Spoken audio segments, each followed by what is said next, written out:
Hitler copied what Napoleon did, and both died in Russia. Or both their wars on two fronts died essentially in Russia, right? The same thing with Ben Simmons. Blake Griffin won the NBA's Rookie of the Year, even though he sat out for a year after injury. Karl Malone won the MVP when Michael Jordan was clearly the best player. And we could go back through coaches of the year after coaches of the year and point out they weren't actually the best coach of that year, of that era of the NBA. Phil Jackson only won one coach of the year, but he had 11 rings. And if you want to say that Phil Jackson, all he coached was superstars, if it was so easy, why didn't Michael Jordan ever win a title before he had Phil Jackson? Why didn't Kobe Bryant? Why didn't Shaquille O'Neal? But in an effort to make the regular season more relevant, in an effort to make these awards more prominent, they actually did the opposite of the intended effect, which happens a lot, right? Happens a lot. But that's what happened last night in Los Angeles.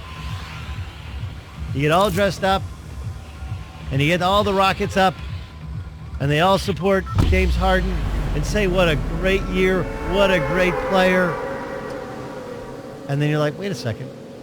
I watched 2 months of the NBA playoffs. And without Chris Paul, that team was a shell of its former self.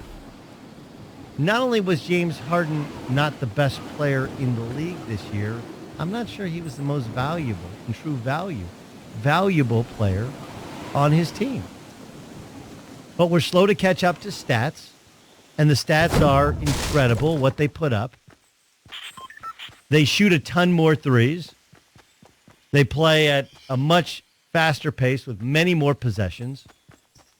It's become a total guards game. I mean, even like, we'll get to this a little bit later, Nick Wright came out today on First Things First and said this about James Harden. This cements James Harden to me as right now the 5th greatest shooting guard ever. Got MJ, West, Kobe, and Wade are the 4 guys with better resumes than him. But those last 2 guys, Kobe and Wade, you can argue never had a better singular season than Harden did this year. Yes, because we're only judging the season based upon the stats. And oh yeah, by the way, if we're actually watching this season and we're judging James Harden, isn't he really their point guard? Right, this is the flaw in our guy Jason McIntyre, who comes on and goes hot takey on Steph Curry being the 2nd best point guard of all time, when he's kind of, sort of the point guard by default with the Golden State Warriors. I'm not sitting here telling you Steph Curry's not awesome, but he's as much the point guard on that team as Kevin Durant is, as Draymond Green is, as Andre Iguodala is.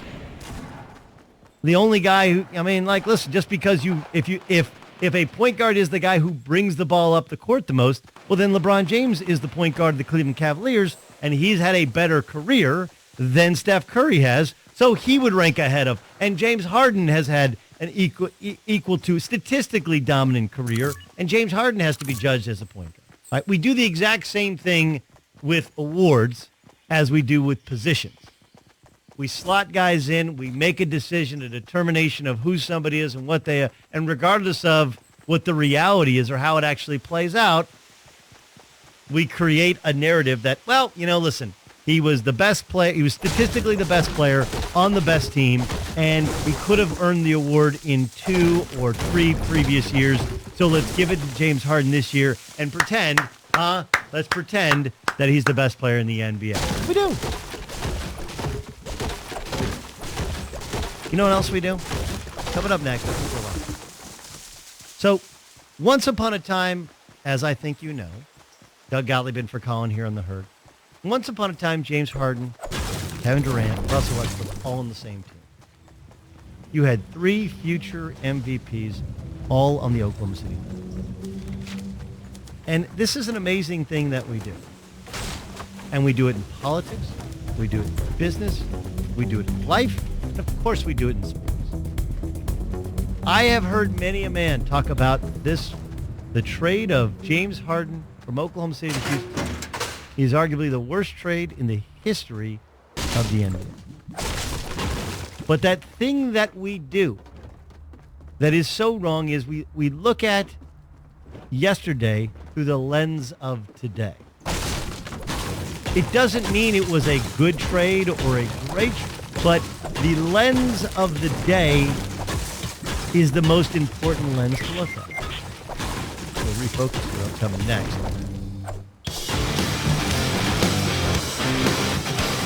Hey, sports fans, the sun is shining, the temps are rising, summer's officially here. So grab your friends, blast some tunes, ignite those coals, because weather like this waits for no one. Kingsford Charcoal starts something. Doug Gottlieb in for Colin.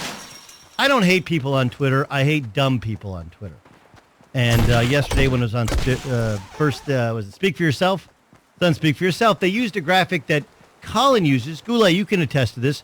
Colin uses a graphic that has, he's like, well, look, if you look at the stats, LeBron James more points, more rebounds, more this, more that than James Harden.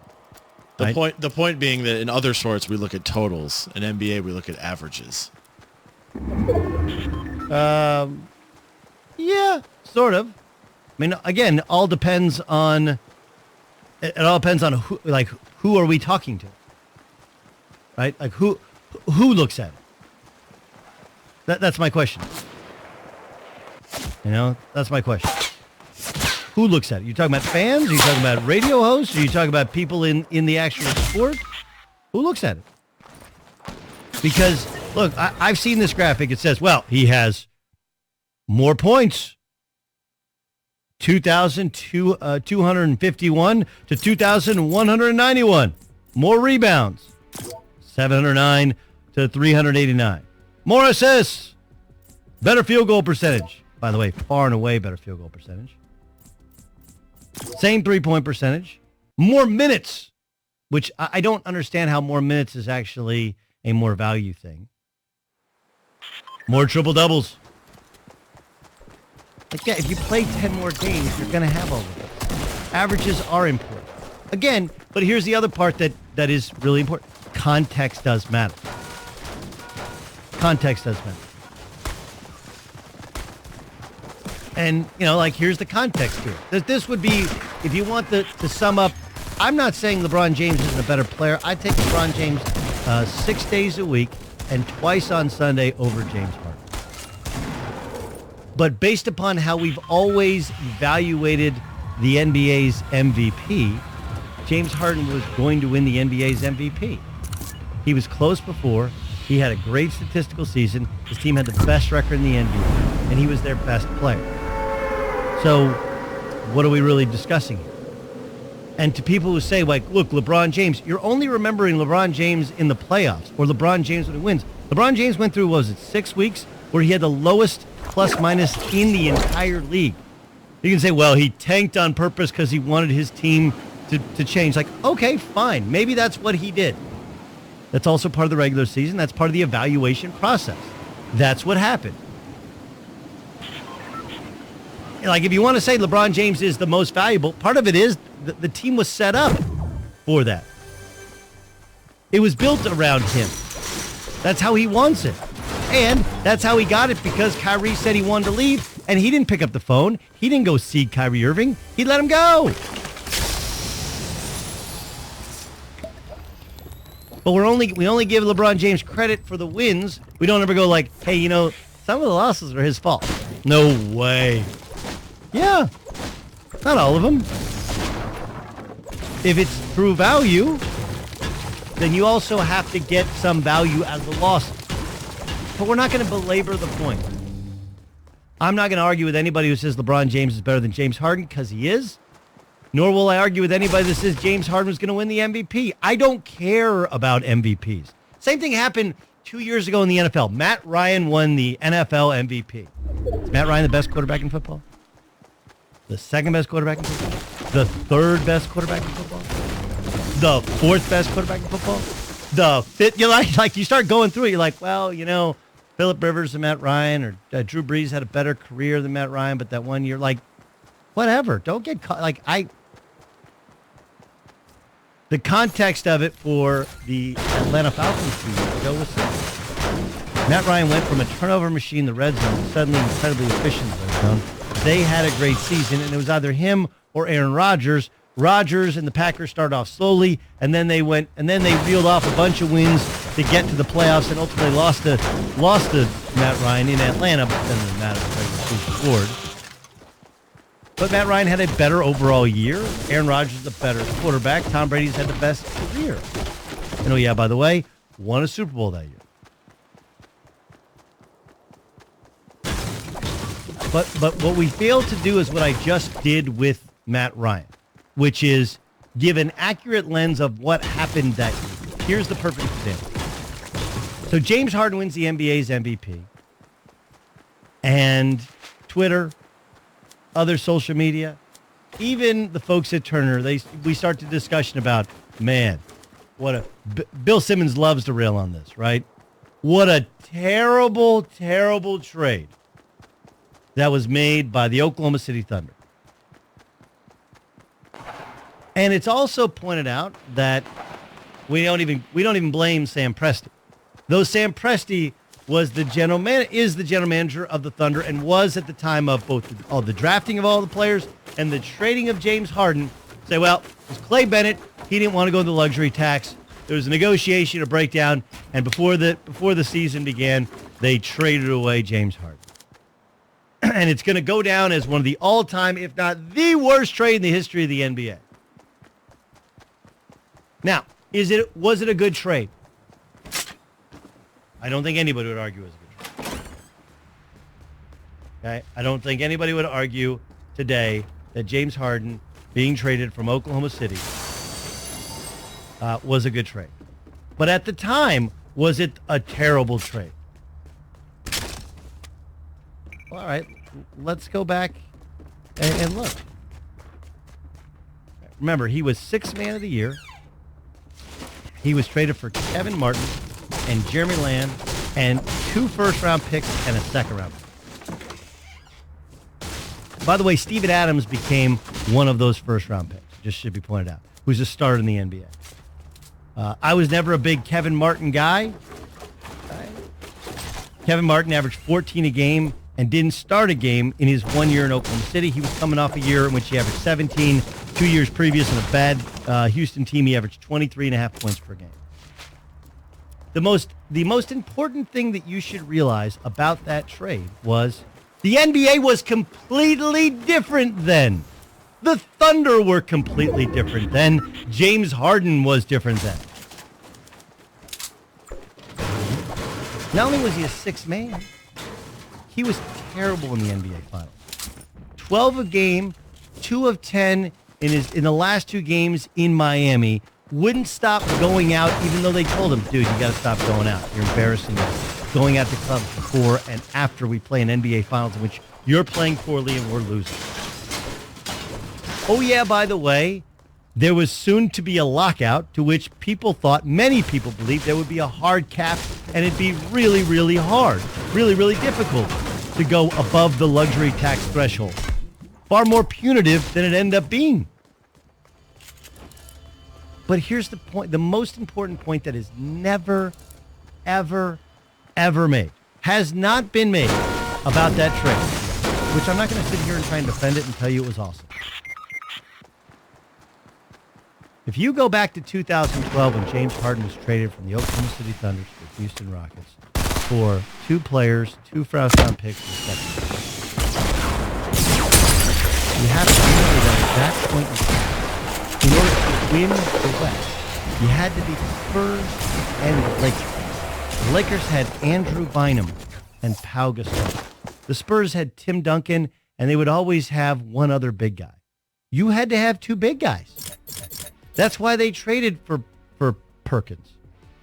That's why they had Serge Ibaka as a shot blocker. Serge Ibaka at that time was a power forward. Now he's a center. The NBA has completely changed in its evaluation and value of big guys. The Golden State Warriors play with a 6'5", 6'6" center for the most important times in the game. If you go back 6 years ago at the time of this trade, Draymond Green would have been a small forward. You're looking at it as the lens of today. This is what we do with LeBron stats. Oh, he's incredible. He gets to the lane. He fit. Like, look, I don't know how he would have played during hand checking. I do know that there would have been not one but two big guys to go through every time he drove to the basket. It's a different sport. And so with the lack of knowledge of what was going to happen when the collective bargaining agreement expired, with the understanding that in order to win big, you didn't necessarily need a sixth man. You needed two-star big guys. Looking at the James Harden trade now, and looking at the James Harden trade then, I mean, that's like watching the old Star Wars and the new Star Wars and wondering, hey, why is it so rudimentary, some of the different ways in which they did some of the effects, special effects? Like, yeah, they didn't have CGI then. Let's get to noted newsman John Goulet. No. Turn on the news. This is the Herdline News. Steelers running back Le'Veon Bell thinks that the Steelers and him can get a long-term deal done soon. This has been dragging out for quite a long time. Here's what he told the NFL Network. It's a business, obviously, the people in the organization, try to do what's best for them. And, I'm trying to do what's best for me. We're working on it. We're a lot closer than we were last year at this time, and that's what I'm happy about. Now, he also mentioned that he might be willing to sign a franchise tag again, which would mean he'd get a lot of money this year, and then he'd become an unrestricted free agent next season. Are you tired of this? Should they just franchise tag him one more year and then be done with him? He's a running back. He's not going to last forever. Should they have franchise tagged him? I mean, again, should they just do it one more year and then go, we got the prime of your career. We're going to let you go. I would consider it. I would absolutely consider it. The issue is they're a lot better football team, not only when they have him, but when they're really, really using him. Right? Look, it's interesting what NBA players love, short-term contracts, front-loaded contracts, and where you have the ability to command more money year after year. NFL players don't like. But yes, if I'm Pittsburgh, I continue along this path. I front-load deals knowing that eventually, he's missed games due to suspension. He's missed games due to injury, playoff games due to injury. It's a position that is replaceable, even if he's the best at his position or one of the top 2 or 3 at his position in the National Football League. I agree with what Pittsburgh's doing. I understand that he doesn't like it, but that doesn't change the way in which the NFL has trended. Rockets GM Daryl Morey won Executive of the Year last night, receiving 11 of 30 first-place votes. The voters, I believe, being other GMs of the league. So 2 things that come to mind when he wins. A, how does Bob Myers not just automatically win this award as long as his team is together? Because by putting together the Warriors, doesn't that always make him the Executive of the Year? I know he won it for getting Durant, but I would say no because, and look, we're going to get into this in a little bit with the NFL awards. Yeah. But for the NBA's front office Executive of the Year, it's what did you do with your roster from the end of last season to the start of this season? Now, look, I did nothing technically. Who did? Morey? No, Myers. Their team didn't really change. They added Nick Young. They also added what's the shooter who ended up having a bad year for them? Like everything they added actually was bad. Yeah. To this year. I mean, I would say Danny Ainge should have also, but look, the Houston Rockets went out and added Chris Paul, and they put together a roster that was frankly good enough to beat the Golden State Warriors. Danny Ainge completely turned over that Boston Celtics roster. I think he finished in 3rd or 4th. That's the laughable part. Might have won if they had stayed healthy. Right, but regardless of whether you win, to me, it's what have you done with the roster? They had 11 new players this year with Boston. 11. Okay? They killed it in the draft last year, trading down and getting Jason Tatum. Doesn't he get credit for that? And, oh yeah, by the way, the trades that he made, trading away Isaiah Thomas, who's a broken down part, and what they got back in return in Kyrie Irving, what they did, trading away to get Morris, Markieff Morris. Incredible stuff, what they were able to do in Boston. So I personally think it was Danny Ainge. Well, that's the news. And thanks for stopping by. The Herd Lie News. Chris Mannix joins us. I'm Doug Gottlieb filling in for Colin. This is The Herd. You can hear Mannix with Karan Butler, an NBA champion, Sundays 12 to 3, right here on Fox Sports Radio. You can also follow Mannix at Chris Mannix YS. That's Yahoo Sports.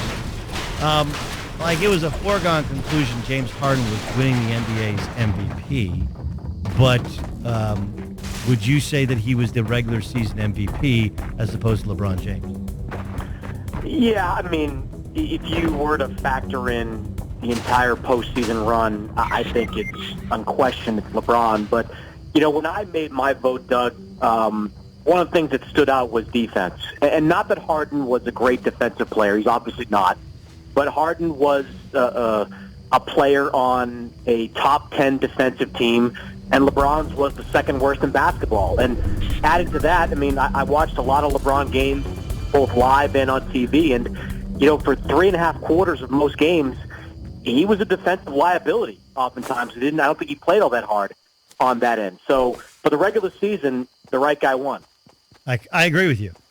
But we do look back, and because of when the award show takes place, we look back and we say, okay, the best player in the NBA, maybe second or third best player in the NBA, doesn't win the NBA's MVP. The coach of the year doesn't even have a job with the team that he was the coach of the year. The defensive player of the year missed 30 games this year. Whether or not Rudy Gobert changes the game more than anybody else, he didn't play a third of the season. Hell, sixth man of the year, Lou Williams started 19 games of the year and played starters minutes. It does kind of become a little bit of a dog and pony show, doesn't it? Oh, I hate this award show. If I could change, one thing besides maybe the one and done rule, it would be, getting rid of this award show. I mean, everything you said, I completely agree with, but I would also add that, not giving out the award, week or 2 weeks after the end of the regular season, it removes a lot of the authenticity, a lot of the emotion. I mean, I like those moments where a player gets his award in front of his home fans. I think there's a rawness to that the NBA should take advantage of. And now you just have kind of, a red carpet and a goofy TV show that takes the place of it. I really wish they'd go back to what it was. They won't, because they make money doing it, right? I mean, the only thing that comes out of it is Bill Russell giving the finger to Barkley, which I liked as a Bostonian. Chris Mannix joining us here in the Herd on Fox Sports Radio. Feels like it's L.A. or Cleveland for LeBron. Accurate? Feels that way, but I mean, in 2011, I didn't predict Miami. I know some people did, but I mean, there's always something. And one thing I think you really have to factor in is that LeBron's looking at all this, and he has to see that there's no great option, that there's no natural place for him to go that everybody wants to go to. I mean, Houston's there. Chris Paul and Harden are going to be there. Does he want to slide in there for 1 year, and can Houston do the salary cap gymnastics to make it work? I mean, I think a lot of this, Doug, is going to be predicated on what Paul George does in the next couple of weeks. I mean, and frankly, I don't think, I think LeBron is going to try to exert some muscle on Paul George's decision, maybe push him in one direction or another. But, everything I've heard about Paul George is that he's a pretty independent thinker on this one. He's a big fan of playing with Russell Westbrook, and he enjoyed his experience in Oklahoma City. So what Paul George does, I think is going to, really influence LeBron's decision. Okay, so where are we with Paul George?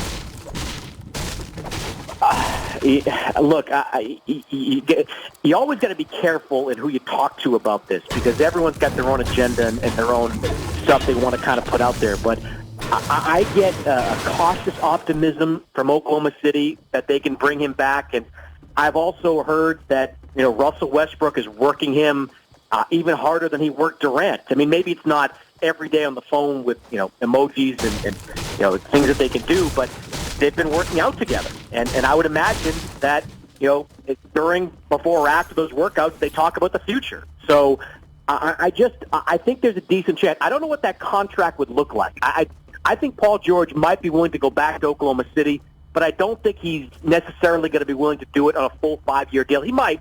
A guy like him who's been through a major injury, he might take the money, but, watch out for that, the short-term deal with Paul George in Oklahoma City. Okay, so, but we'll know sooner with Paul George than we will LeBron. I know Brian Windhorst said we'll know before the 4th of July. Like, give me the timeline of when we'll know and what we'll know.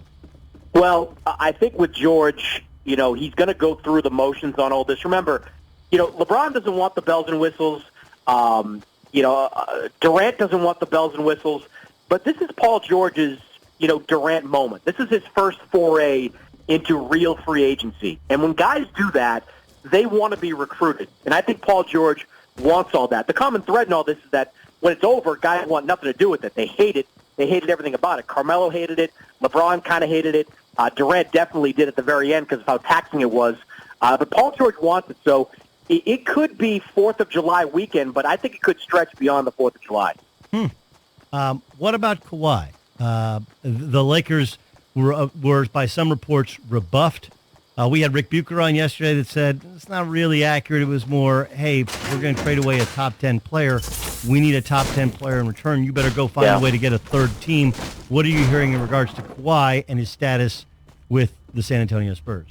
Well, the Spurs right now, or at least I should say as of 3 or 4 days ago on draft night when I last kind of really dug into this, the Spurs have been trying to play both sides of this, right? They have been shopping Kawhi. They're making calls about Kawhi, which is irrelevant because every team in the league that has even the thought of acquiring Kawhi Leonard has already checked in.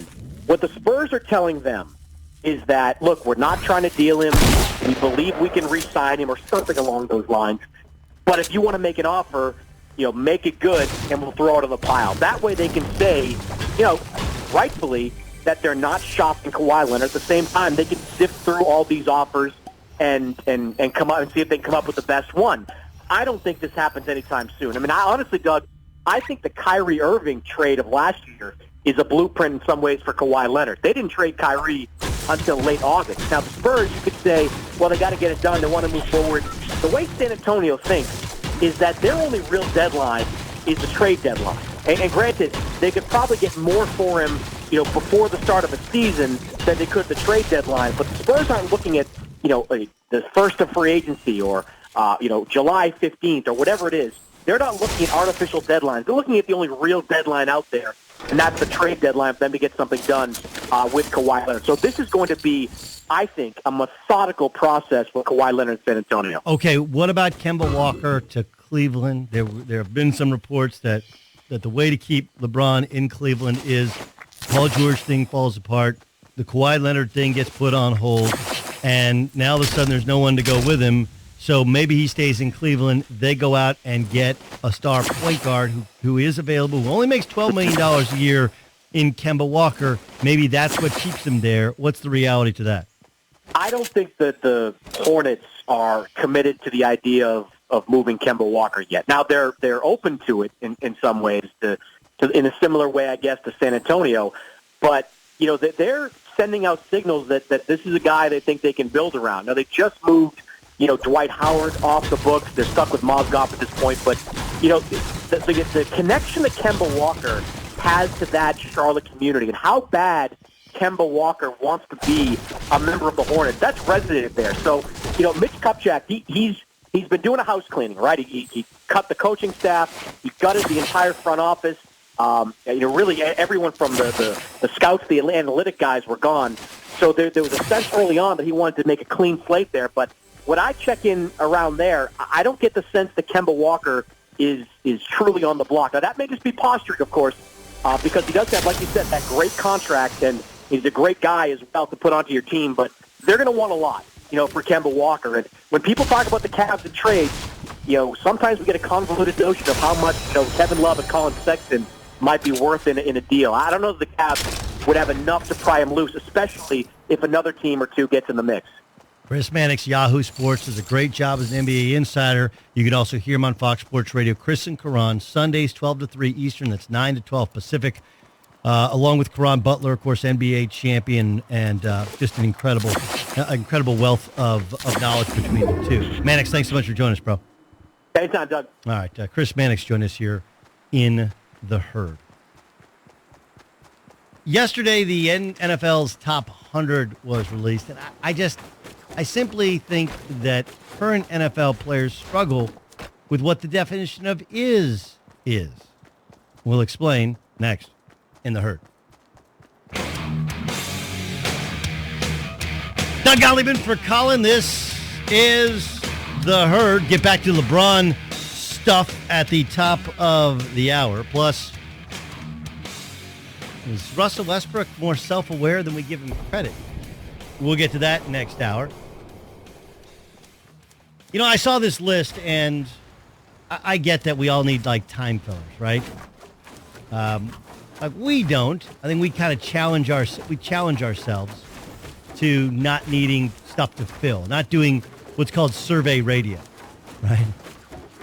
Well, you're just doing something bland like putting together lists or greatest of all time or just kind of general discussion. Like push yourself for something more.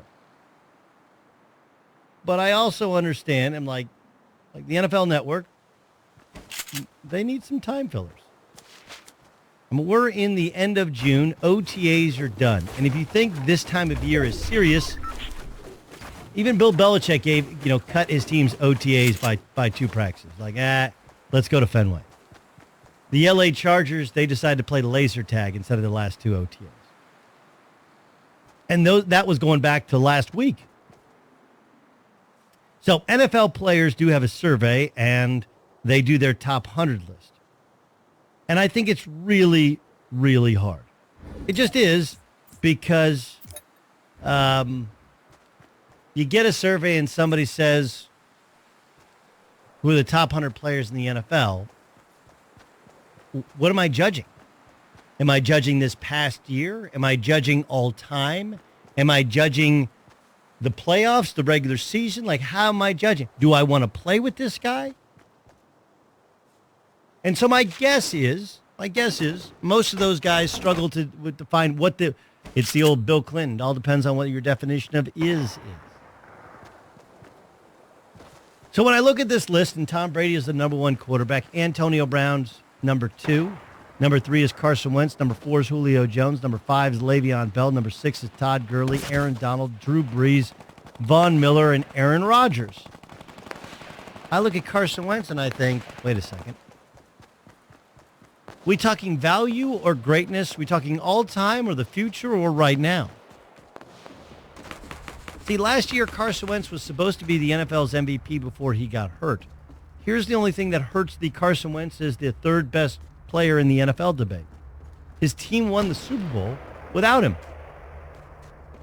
Kind of hurts your debate, right? The only knock on Tom Brady is, the one year he goes out, they win 11 games. Granted, they didn't make the playoffs, and it should be pointed out they went 16-0 the year before he got hurt, so it's still a 5-game difference. But you win 11 games without Tom Brady. How great was Tom Brady?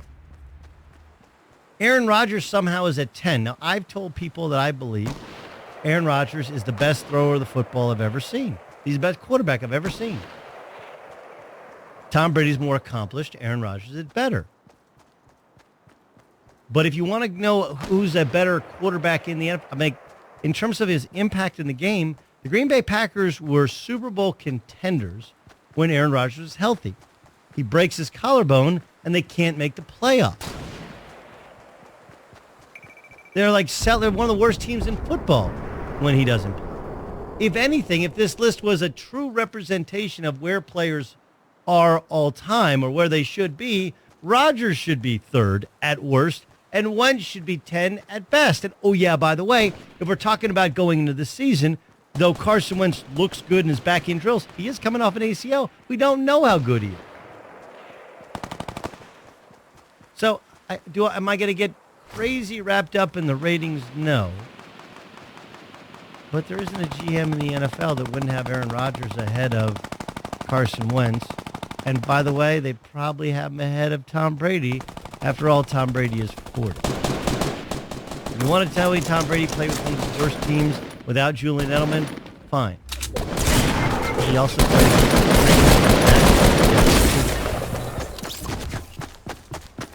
Cleveland or LA?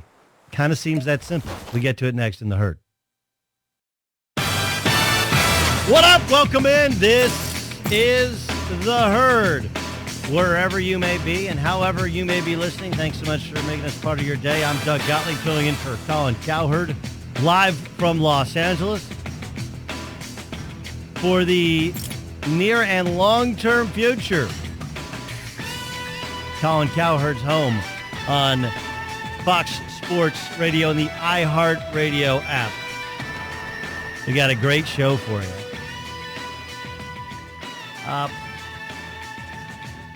It's interesting, really interesting, that the NBA's season, the NBA's awards, and the NBA's postseason all seem to be coming to preordained, preconceived, I think, understandable conclusion. Right? Like, there just doesn't seem to be surprises. And I know Adam Silver was asked about super teams and whether or not he likes super teams and whatever, and he said, he just wants the ability for teams to be able to compete. You can't make it. You can't force parity, but you can offer up opportunities for parity. It's it's a very difficult line to walk, because if, for example, you set some new sort of protectors in place so that players can't move, well, one, NBA players are going to fight it, and two, you're going to end up overpaying your players to keep them, and three, if there's a team that's dominant, you're going to lock in that team's overall dominance. But I think what's fascinating to me, we all fought to start the year that it'd be Cleveland and Golden State one more time. Now, how they actually got there, trading Kyrie Irving, the injury to Gordon Hayward after the Celtics looked like contenders, and, of course, the trade mid-season with so many of the Cleveland players that they had acquired being shipped elsewhere. All of that said, even Houston nearly pulling off the upset and beating the Golden State Warriors, having a couple of chances to do so and not doing it. All of that aside, if I would have told you at the start of the year that Golden State's going to play Cleveland in the NBA Finals, you would have said, yeah, I kind of see that. If I would have told you that James Harden was going to be the MVP, you would have said, yeah, I kind of see that. If I would have told you that the Rockets would be better in the regular season and maybe not as good in the postseason, you would have seen that. Ben Simmons is Rookie of the Year. You could have seen coming. The same could be said for Rudy Gobert as Defensive Player of the Year. And the same can be said for LeBron James, considering Cleveland and LA. The Lakers are in a precarious position because they have openly recruited and opined for LeBron James. They have made it no secret. The entire league knows it. It's one thing to quietly pass a note to a girl in class. It's a whole other thing to stand up in front of the class and profess your undying love. That's what the Lakers have done. That's what they've done. Now, I understand that there's a part of you that thinks, well, maybe the Lakers will have egg on their face if LeBron doesn't select. Maybe. If they had Donovan Mitchell, who they loved last year, instead of, when they worked him out, instead of Lonzo Ball, would this be different? I don't know. I don't know if Donovan Mitchell would have had the season that he had. Remember, one of the things that helped Donovan Mitchell have the season that he had in the postseason that he had was the fact that Rodney Hood was traded midway through the year, opening up even more opportunities for Donovan Mitchell to handle the basketball, to be a go-to guy. The same can be said for so many of the moves that the Lakers have made. Like, look, the Lakers put themselves in perfect position, and they were helped by the Cleveland Cavaliers in getting rid of the salaries of the two that they traded to Cleveland. But it feels like last night, James Harden says they don't need any more pieces. They think they're close. They think they're one step away. They think, hey, Chris Paul's not hurt. We win that game. Should be pointed out, Andre Iguodala was also hurt. I'm not going to sit here and tell you Iguodala is as good as Chris Paul, but he's incredibly important to the Warriors being the Warriors. I mean, if you don't believe me, go back and watch those games in which he didn't play against the Houston Rockets, and guess who the Houston Rockets isolated time and again? Whoever was filling in for Andre Iguodala. But it does end up feeling like it's Cleveland or L.A., which at the start of the year could have been something you saw coming. The Houston thing never made much sense because Houston would have to shed so many players. LeBron James would have to opt in and then be traded. There's a bunch of things that somebody would have to take on. Ryan Anderson's ridiculously bad contract. So many things would have to happen in order to facilitate LeBron to Houston, a place that he's never played, a coach that's never won big in the NBA, and two other players who have never played without the basketball, nor has LeBron ever played without the basketball. Like, the whole thing is one of those, well, if you look at it on paper, but in reality, probably doesn't happen. Philly has become a cute idea because I think everybody respects the talent of the younger players. And, of course, they, too, created that salary space to add another piece. Boston is many people's dream, but not a reality. San Antonio, even. I've heard people say San Antonio. If you say San Antonio, you don't realize. And, well, LeBron's never played for a great historic coach. Okay. Don't you think there's a reason for that? It's more than just opportunity. It's LeBron James doesn't want to play for an all-time great coach. I've told you before on this very show, and I've told Colin, part of the mantra of San Antonio is to check your ego at the door. To get over yourself is actually what Pop says. LeBron James, a lot of things he's not over. Plus, it's San Antonio. It's just so far removed from wherever he's called home and wherever his businesses are. Stop searching for, well, maybe it could be, well, what about? And the only reason those places have been mentioned, is because L.A. is not perfect. L.A. is not perfect. Anyone who wants to criticize Kevin Durant for joining the Golden State Warriors, you're able to do so. But it's not like he was going to Miami if they didn't have Dwayne Wade and added Chris Bosh, right? Remember, you can criticize Kevin Durant all you want, but it's not like he was coming home to Cleveland unless they went out and traded the number 1 overall pick, who they'd already selected, for Kevin Love, and of course they had Kyrie Irving.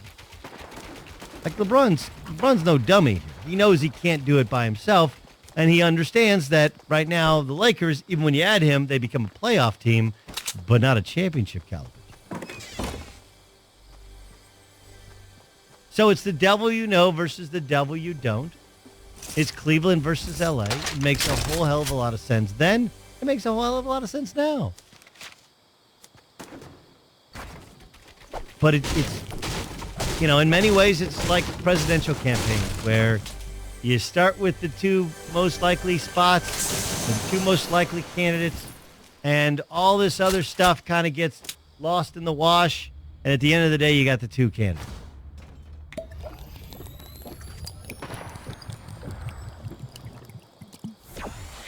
So Cleveland's the backup, and LA's the likely.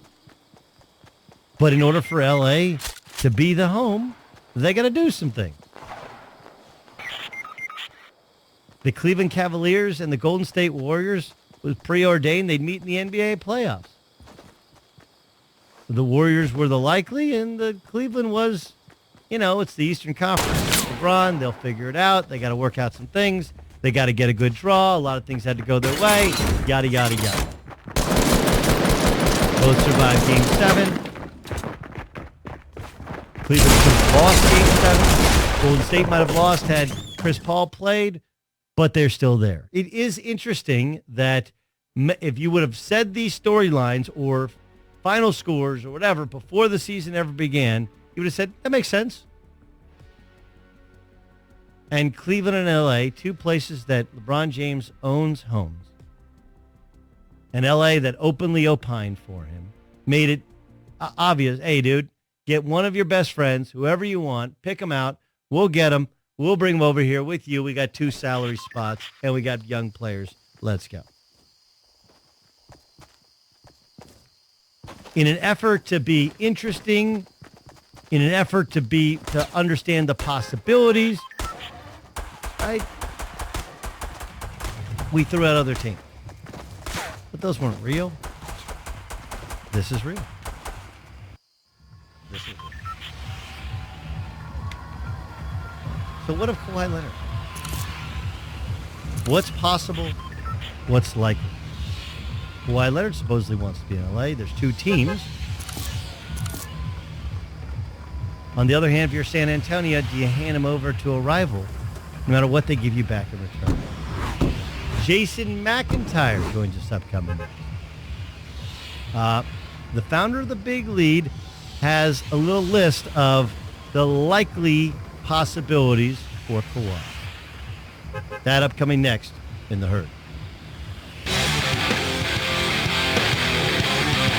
Car shopping can be confusing. Terms like dealer price, list price, invoice price. TrueCar shows you what other people paid for the car you want, so you can recognize a good price. When you're ready to buy a new or used car, visit TrueCar. You'll enjoy a more confident car buying experience. Doug Gottlieb in for Colin.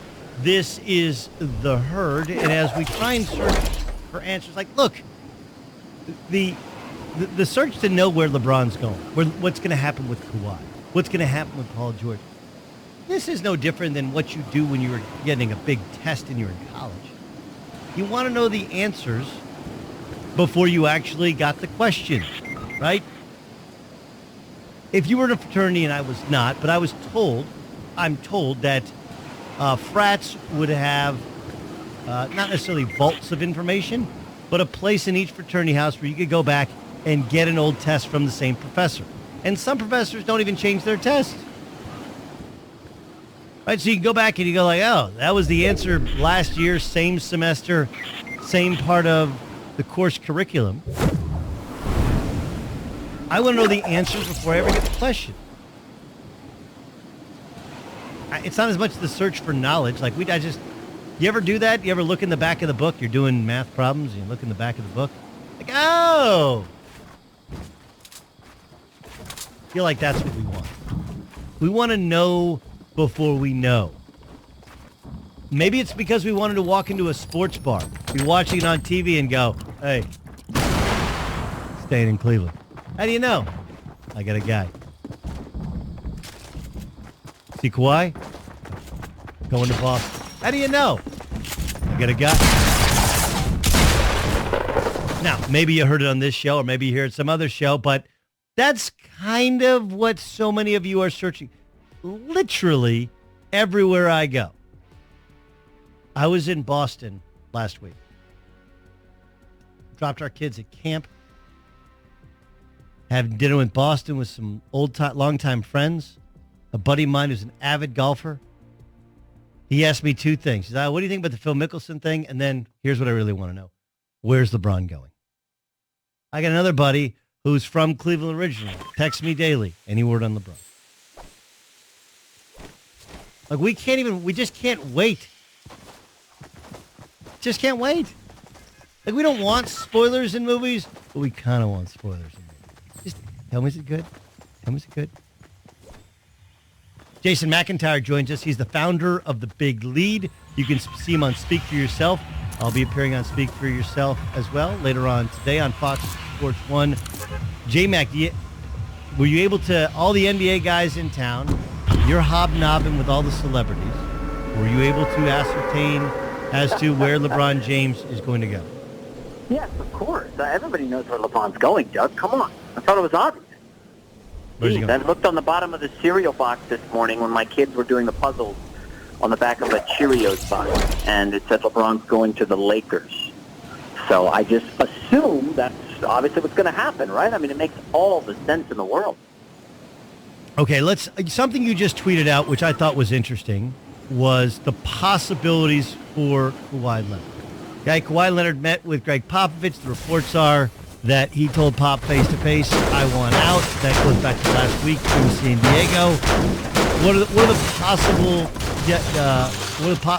What things possibly happen in order of most possible to least possible, but all possible for Kawhi? Yeah, I would go with number one. Kawhi, doesn't get traded by the Spurs. They're an arrogant organization, and that's what happens when you have a lot of success. You win 5 rings with Tim Duncan. You draft incredibly well in the late first round, in the second round. I mean, 2 decades of success, Doug. To me, they've gotten arrogant. Last summer, LaMarcus Aldridge wanted out. Popovich said, no, not going to happen. Let me convince you. And he convinced him. And wait. So why is that? That's not arrogance, Jason. That's not arrogance. That's confidence. And by the way, some of it was, I'll trade you if you can get me if I can get a top 10 player in return. You can't. And so they were kind of stuck together. And LaMarcus Aldridge kind of reinvented himself, bought in. And by the way, he's helped by the fact Kawhi Leonard didn't play, so he became the focal point of the offense. Nonetheless, that's not arrogance. That's confidence. If you can turn around LaMarcus Aldridge from wanting to be traded to being now the most respected Spur in that locker room by Greg Popovich, he said as much in the playoffs. Why is it arrogant to not believe you can do the same with Kawhi Leonard? Well, here's what I would. There's a fine line between confidence and arrogance, and I would say what's different this time is once they couldn't win with Kawhi, couldn't get him back on the court, even though he looked good in 3-on-3, then they started to take shots at him. Well, we're just going to guilt him into it. Tony Parker's going to go public. Pop is going to take shots at his people, his crew. Manu Ginobili's going to take a subtle shot, and that hasn't worked. None of it's worked. So how arrogant are they? A guy whose jersey has been retired by the Spurs, Bruce Bowen, comes out and says, come on. Kawhi's got to stay. I don't know what he's thinking. This is the best organization, blah, blah, blah. They are really so confident that they can change it. They're so arrogant about this that they think they're just not going to trade him, keep him going to the season, and, we'll just end up keeping Kawhi. Doug, my guess is that they lose him for nothing, the same way Oklahoma City lost Kevin Durant for nothing. Okay, so that's your best guess. Second greatest possibility. Yeah, I mean, listen, Philly's got to be in play. You never want to doubt Daryl Morey. I would not put anything by Jerry West and the Clippers. But, to me, I do believe that if Kawhi tells everybody, listen, hey, Danny Ainge, hey, Brett Brown, I'm not signing with you this year. I want to play for the Lakers. I think ultimately the Spurs, could decide, well, all right, fine, let's just do a 3-way deal, involving, say, Charlotte or Phoenix or what have you, and I think Kawhi ends up on the Lakers. That would be my second best guess. And, of course, what is this, 5-6 days before free agency begins on July 1st? So I would have the Lakers, right there at the top after the Spurs. Are you with me yet? Are you in agreement so far?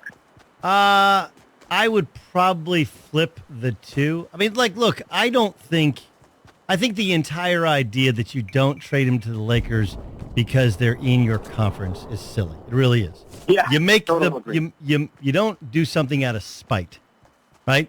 You don't date somebody out of spite. It's like also you don't shop hungry. You don't do things out of spite. And to me, that's a spiteful move. The smart move in a smart organization says, look, we got the Lakers where we want them.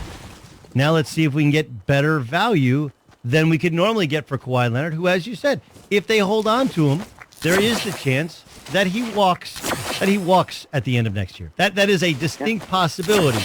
And by the way, the truth is that anybody who else in the league who trades for him, you're going to get less than normal value because he has 1 year left in his deal, and they think he's going to go to the Lakers and walk or sign and trade at the end of it as well. So the Lakers can give you the most return for your asset. You have to make them beg. You have to make them throw in something extra before you do so. So I do think that the Lakers, I would probably put them as the first likely destination and holding on to them as a fallback. What's number 3? Doug, what really irks me is all this talk about, the Sixers can put together the best package.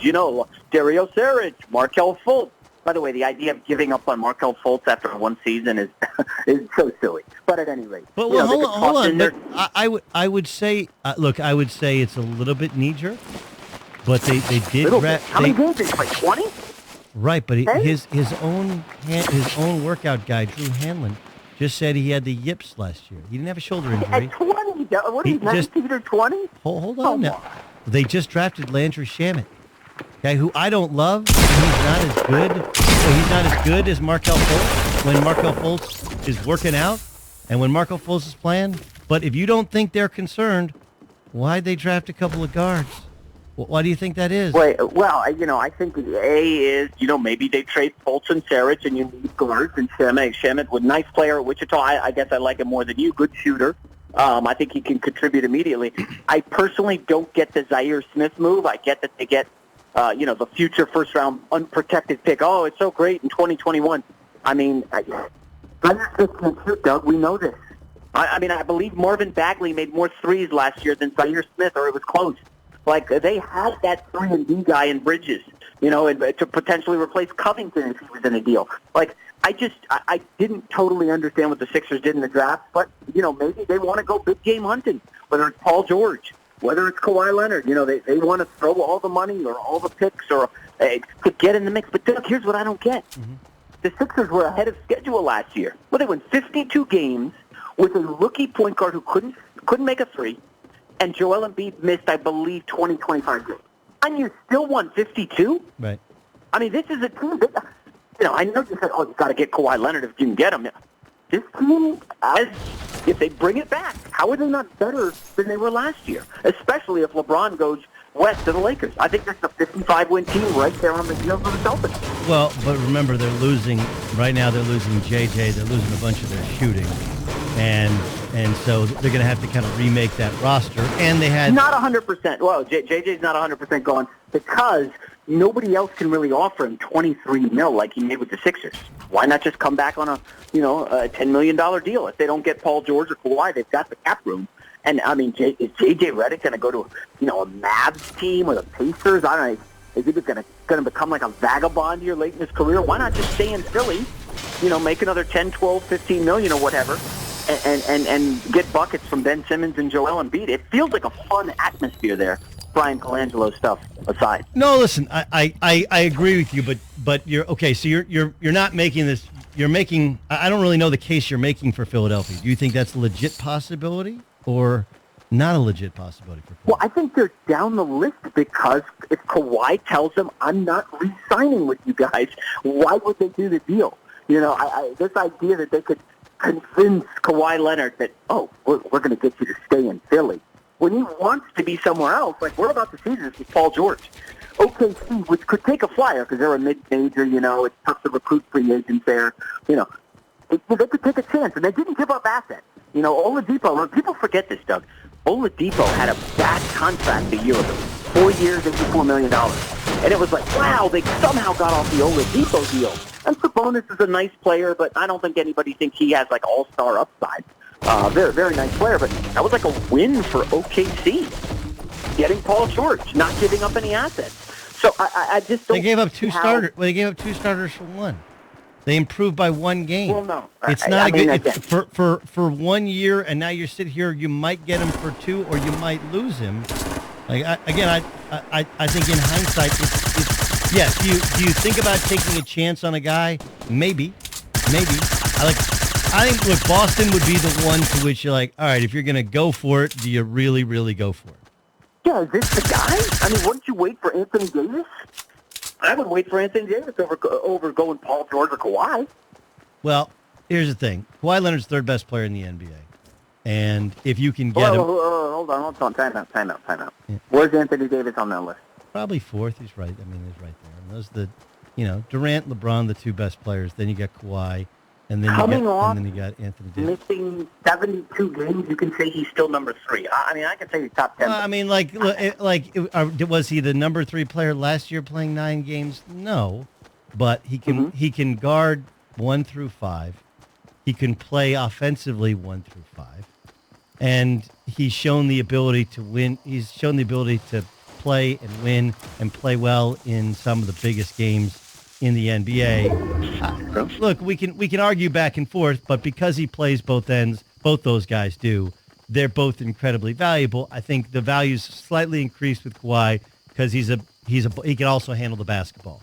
He's not a point guard, but he's a guy who can handle the basketball and create some of his own shots. Is he? How much, Doug? Hold on. How much with Boston do you actually want to see what they're like at full strength with their full power? They want. Healthy Kyrie, healthy Hayward. They have to. Yes, they want to see it, but I think here's what I believe Boston will do. Boston will, hey man, if you guys are going to trade him, we got the best assets. Talk to us. Now they're not going to give up their best assets. It's not something they want to do, but if they can get over on them because they have somebody who doesn't want to be there, like Kyrie Irving didn't want to be in Cleveland, well, then they'll do it because, well, then you have Kyrie Irving. You had two of the top, one of the top 10 players and one of the, a perennial all-star, a soon-to-be perennial all-star. Like, you got the perfect team, and they're built to compete with the Warriors or built to compete with LeBron James if he stays. I don't think they want to make a trade to get Kawhi Leonard, but if the Spurs have to trade Kawhi Leonard and they can get less than dollar-for-dollar value, I think they'll do it. I don't know. I believe, and maybe I'm alone in this, this Celtics team's going to come back almost intact. Maybe they lose Marcus Smart. I think they could compete with the Warriors next year. I really do. In a 7-game series, I think they can push them the same way the Houston Rockets, again, with P.J. Tucker, Trevor Ariza, push the Warriors to 7. I don't see why the Celtics, who 1 through 8 are better than last year's Rockets. They're going to be better 1 through 8 this year. Look, I don't see why the Celtics can't push them. I agree with you. They'll be the favorite in the East. I agree with you that the people I've talked to in that organization say that even though they felt like they should have won Game 7 with Cleveland, they're all pissed that they lost Game 7 Cleveland because they thought without their two best players, they were still better. They just missed shots. Like, I think they're motivated. And I think, Gordon Hayward and Kyrie Irving are perfect to not just play together, but to play for Brad. Like, all of those things make sense. But if you can not part ways with Kyrie, with Gordon Hayward, and with Jason Tatum, and you can get Kawhi Leonard, I think you at least consider it. You consider it, and you're not going to part ways with Al inside. So Jaylen Brown and whatever else you want, you can pick apart the assets. It doesn't mean San Antonio would go for it, but I think Boston is smart enough, and they've done this before in order to do it. All right. It's funny coming out of the let me one last thing. Coming out of the break, you were talking about the answers and maybe cheating a little bit. Doesn't this trading every summer for Boston, trading up, feel like a grass is greener? Well, we can get Kyrie Irving. We got to get him. Oh, well, now we can get Kawhi Leonard. Next summer, Anthony Davis. Like, at some point, you got to just stick with what you got and see if it works.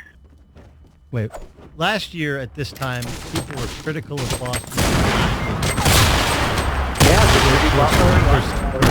Yeah. Right. So they took over their roster, 11 new players. And they built it to which they got some of their best players under contract.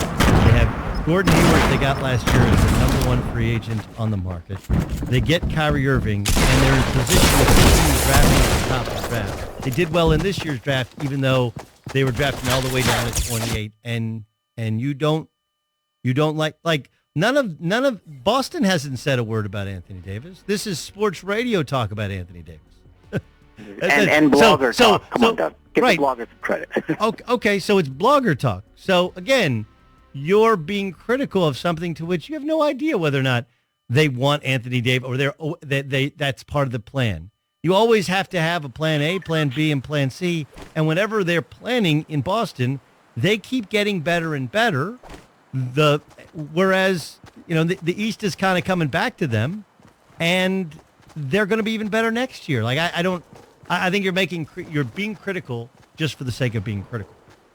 Fine, but everybody wants Anthony Davis. That's a fact. Fact, 100%. Come on. Every single team will be in the Anthony Davis sweepstakes, just as every team will be chasing Giannis if he suddenly decides, hey, man, Milwaukee has no clue what they're doing. I'm out. Jason McIntyre, founder of The Big Lead. Check him out on Fox Sports Radio Saturdays, 10 a.m. to 1 p.m. Eastern Time. Of course, watch him on Speak for Yourself today. I will be destroying him in debate. Thanks, J-Mac. I'll see you soon, Doug. Let's get to talented newsman John Goulet. No. Turn on the news.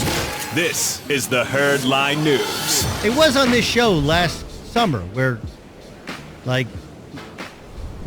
Colin and J-Mac, they were critical of Boston for not going and getting Jimmy Butler, right? And then now... Sounds familiar. Now Jason's being critical of the Boston Celtics for wanting Anthony Davis when they never said they wanted Anthony Davis. There never been any trade proposals. Just something that appears online, probably on the big lead. I don't... It does seem like Boston is content with the way their team is right now, and they do Why want to wouldn't they make... be? Yeah, I mean, they don't even know what it could do. It was injured all season, you know? Correct. So the Lakers forward Kyle Kuzma said yesterday he has no beef with teammate Lonzo Ball after the diss track fiasco. He said they are good despite the track. He says the media doesn't understand how they are with each other. I would like to point out one media member did understand because you, I believe a couple weeks ago, came on as a guest and said this is kind of just how they are and it's not really... Well, yeah, I mean, like, and what Kuz and Zoe are guilty of is they assume. We talked about this yesterday, right? They assumed everybody follows them on Twitter. Yeah. And on Twitter, they go back and forth. They bust each other's chops. They post videos. It's very lighthearted, whatever. And what's amazing about it is even how the story is relayed, right? Remember last week there was a story, maybe it was 2 weeks ago, there was a story where the Lakers called them in and were like, hey, let's put the beef in to rest. Yeah. Right? But again, how that story comes into the media, what was told to Kyle Kuzma was not, we care that you're going back and forth with Lonzo Ball. The way in which they sold it was like, hey, man, we think you could be a star in the NBA, a franchise caliber player. That's not what franchise caliber players do. So it doesn't mean we think there's anything sinister, there's anything wrong. Some of this is just more perception than reality. The reality is they're friends. They're both very young, although Kuz is like 22, Zoe's like 20. Yeah. And what they think is funny doesn't always translate as funny.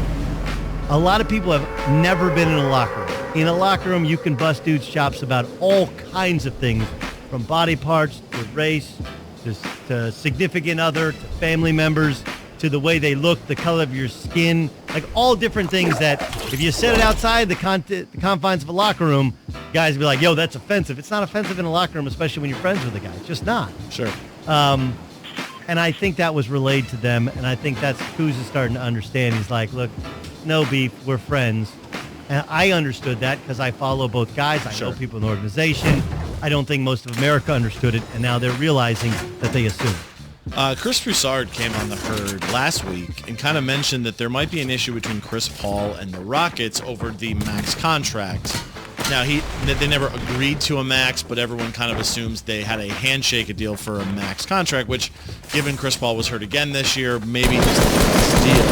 So last night at the NBA Awards, ESPN's Rachel Nichols took a video of Chris Paul along with Rockets GM Daryl Morey and their CEO Tad Brown. Here was the sound of it. So these are the people you hate, right? You guys all... I can't stand them, man. Right? You're fighting? Ain't we beefing? I can't stand y'all. Get away from me, man. Get away from me. Obviously, you can't see it on the radio, but all three of them are laughing and joking and whatever. Do you think it's possible it's just that the Rockets maybe asked if Chris Paul would be willing to not take a max, and he just said no, and so they're going to give it to him anyway? I think it's very possible that whether they're beefing or not, I think the Rockets are sitting there going, this is a bad deal. Yeah. This is a really, really bad deal. We know we shouldn't do this, but we're going to. Right? Like, I think Chris Paul is awesome. And I wanted him to play in the Game 7 of the Western Conference Finals because we would have gotten his chance to see how he performs on that brightest stage. But he's 33 years old. He has an injury history. He was hurt in the biggest game of the year for the Rockets. Yeah. And they're going to reward him with a contract that pays him over $40 million a year, likely for the max, which I believe is a 4-year term. The last 2 years of that deal, it's going to be a bad deal. Is it 5? I know towards the end of it, he's going to make $40+ million. And it's funny, we just talked about how Daryl Morey won Executive of the Year. That's the deal that gets you potentially fired at the end of it when you're stuck with a 37-year-old Chris Paul making $40+ million. Yeah, and look, so I think it's a bad deal. And I think Broussard probably tapped into something to where, like, how can we get out of a handshake deal? And the easy way to get out of it was for the GM to say, hey, look, man, CP, I want to give you this. I love you. Okay? I move mountains to get you. Mike D'Antoni loves you. James Harden loves you. We all love you. We got a new owner.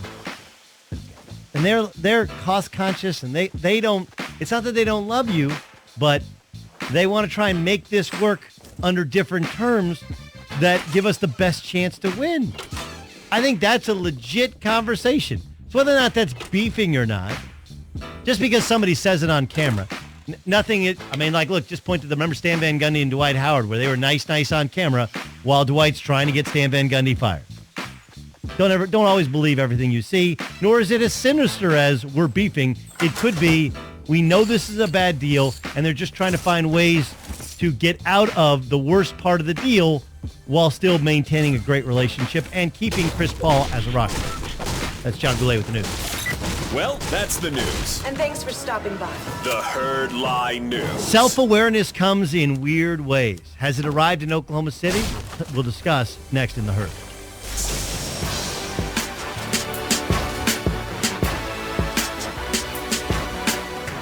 Hey, sports fans, the sun is shining, the temps are rising, summer's officially here, so grab your friends, blast some tunes, and ignite those coals, because weather like this waits for no one.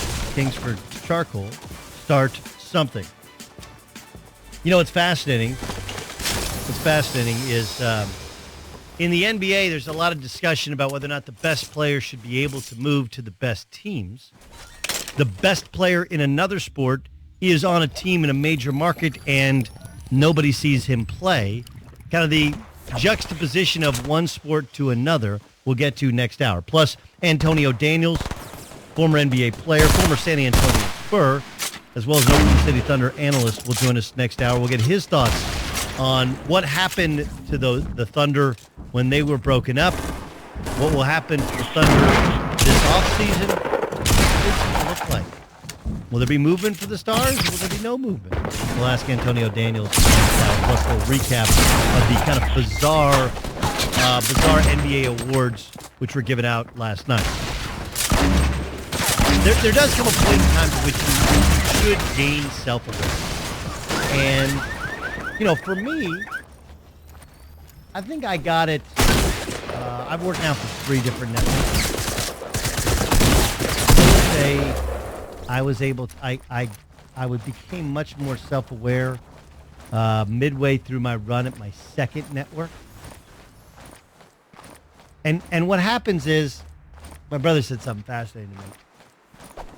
He said, it doesn't matter if it's the NBA, or he's a college basketball coach at Oregon State, or whether it's you in media, or whether it's in a relationship. When a relationship ceases to exist, even if you are somebody who champions your former significant other, or your former employee, or your former boss, there will always be a tinge of bitterness. Because you always selected somebody else or someplace else above your current place of employment, your current place where you rest your head at night. Like, no matter what you say or how you try and carry yourself, the fact is there's always going to be at least a tinge of bitterness. And a lot of times what happens is they'll remember the little things that you did that upset them, that ticked them off. I want you to think about this for a second. Russell Westbrook lost Kevin Durant, who he thought they were super close. He thought they were, I thought we were friends. We had dinner right before you went to the Hamptons, and I thought you said you were staying, and then you left.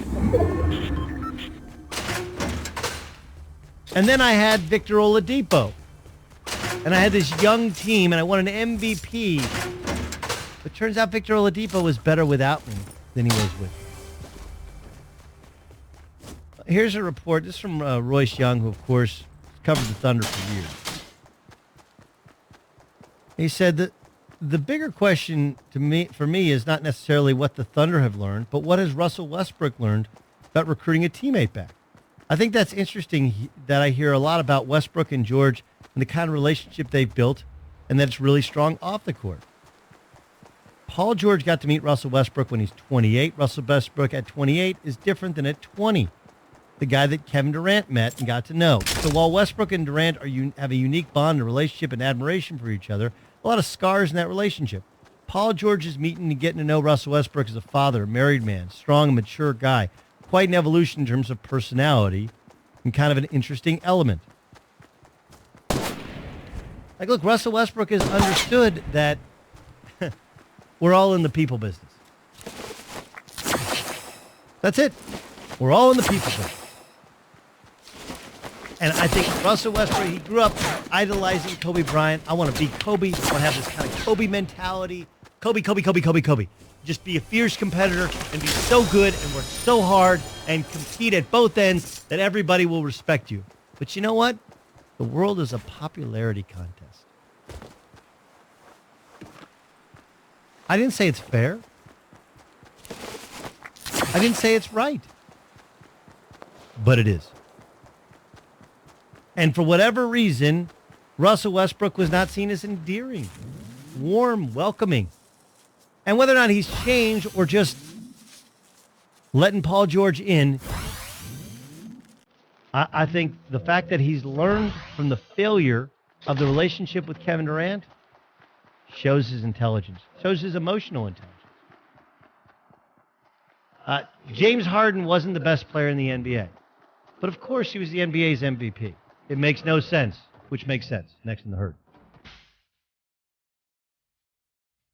What up? Welcome in. This is The Herd. Live from Los Angeles, wherever and however you may be listening to this show. Thanks so much for making this part of your day. I'm Doug Gottlieb, filling in for Colin Cowherd. I wonder, Goulet, will he mention this story when he returns from the New York Post? Andrew Marchand saying Colin Cowherd extending his deal long-term with Fox Sports? Oh. No idea if it's true. If it is, cool. Yeah, him mentioning it might depend on if it's true or not, because I don't know anything. I mean, it usually doesn't get to the papers unless it's true, right? He's been tweeting out pictures somewhere beautiful. I don't know where it is. I think I do know where it is.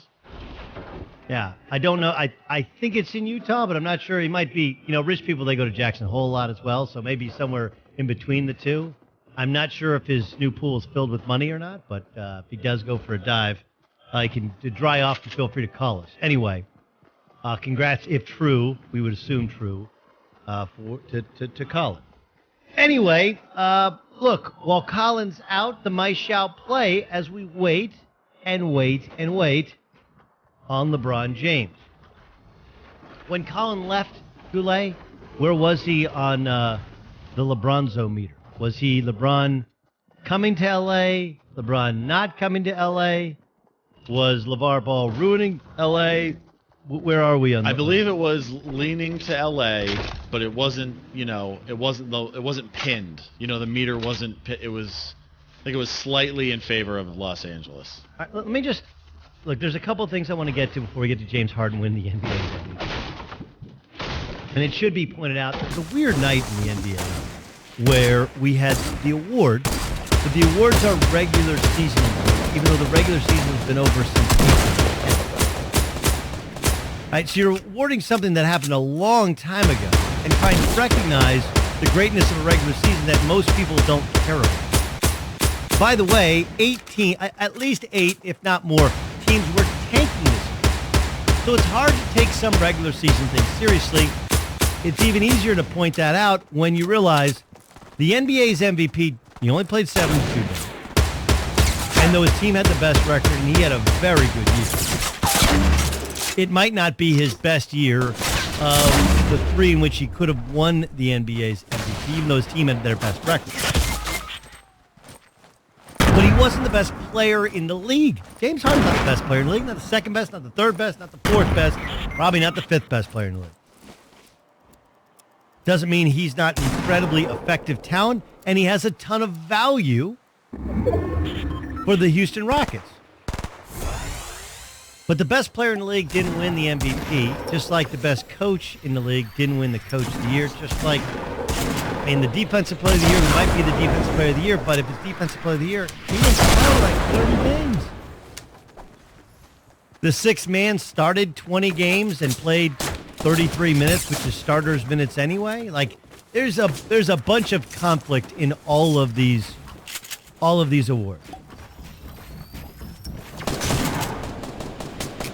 get to what it means for Harden in a second.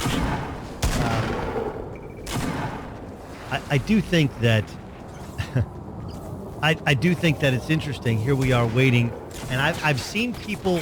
Did you guys see that there was a video floating around yesterday of LiAngelo Ball's shooting workout at IMG Academy in their pro day, and they're like, "This is why he went undrafted." Did you guys see that? Greg Toohey saying yes. John Goulet saying that. Do you know why LiAngelo Ball didn't get drafted? Because he's not good at basketball. Excuse me. He's not great at basketball. There are 450 jobs in the NBA. In the entire world, there are 450 NBA players. All right, if you want to give me 50 call-ups a year, fine. 500. And I think we all know that LiAngelo Ball should have stayed at UCLA, should have been driving one of the fancy Ferraris, should have been enjoying a year off after redshirting because he and a couple other dudes tried to 5-finger discount in China.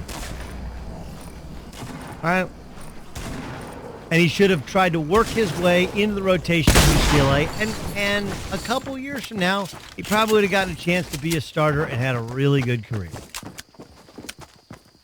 But you got to be great to play in the NBA. He didn't get drafted just because he missed shots and he didn't look good in a couple of shots in a workout video at IMG. He's not good. Or, excuse me, he's not great. And anybody who wants to characterize this, oh, see this workout, that's just, you're just too much of a simpleton. There are plenty of guys that have bad shooting workouts. If you can do a bunch of other things on a basketball. We just had Jason McIntyre. It's like, man, Zaire's fifth. He only took 43s all year long. He took less threes than... I don't care.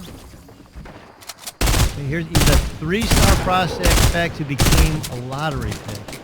He blew up on the scene this year in college basketball. He's only 6'2.5", but has ridiculously long arms. Crazy versatility and athleticism. Crazy.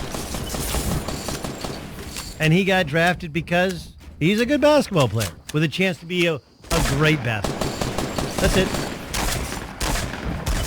Not because of any one workout video or shooting video. All right, let's get to James Harden. He had a great year. I'm not going to sit here and tell you he's the best player in basketball. I'm not going to sit here and tell you he's the second best player. But his team won the most games. He led him in scoring. He led him in assists.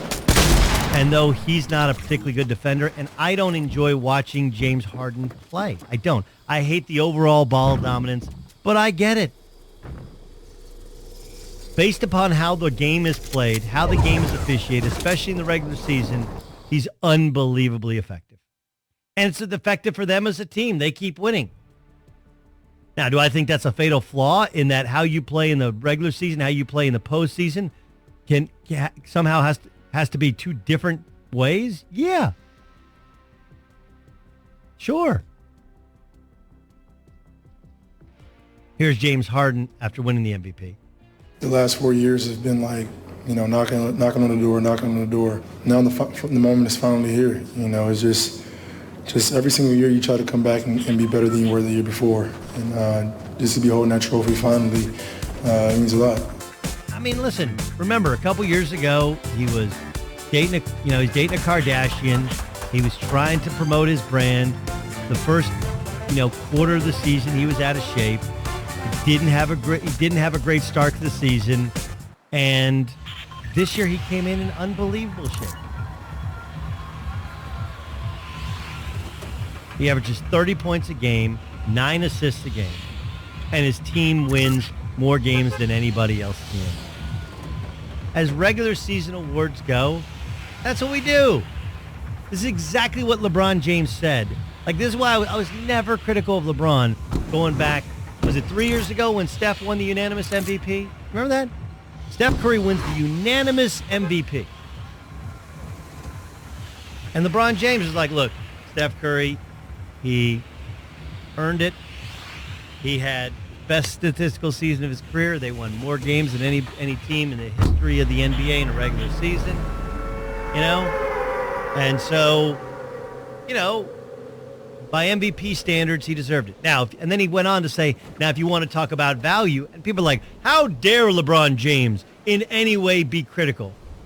All he was saying is, like, in terms of value, come on, man. What do you do on defense? What do you do on the boards? How is the team constructed? Can you have a bad night and your team still win? Like, all of these things. Though, if you want to parse down the word value, it's very different. Very different.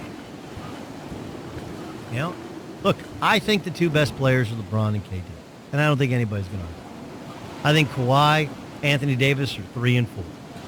A slight notch behind because of their inability at times to take over a game offensively, but ever so slight. But because they help you so much at the defensive end, it almost evens it. Plus, neither are nearly the ball handlers of LeBron and Kevin Durant. We don't give MVP awards based upon your defensive rankings. We don't give MVP awards based upon true value. We give MVP awards to the guy who scores the most, has the most assists, and if the team wins. That's it. Don't complicate it. Don't overthink it. It's not that important. When Charles Barkley won the MVP, Michael Jordan was the best player. When Karl Malone won the MVP, Michael Jordan was the best player. And whether it's Steph Curry or Kevin Durant or James Harden or whomever, the playoffs decide your legacy. The playoffs also tell us your ultimate greatness. Regular season awards are just that. The only thing that's changed is not how the awards are given and not who they're given to. The only thing that changes is when we give them. And it shows just how laughable these awards are. Right? What they should do is they should have a regular season MVP and a regular season Sixth Man of the Year and a regular season. And then they should have, they already have the finals MVP. Why not then award an overall best player in the NBA? Have the players vote on it. Who's the best player? Have the players vote on it. Who's the best coach? Have the players vote on it. Who's the best sixth man? Have the media or the players vote in the regular season, and then do it. And then if you want to have after the postseason this big award show, right? That's what they have with the Oscars. They have all these different categories, and then basically they got a best all around. They have it with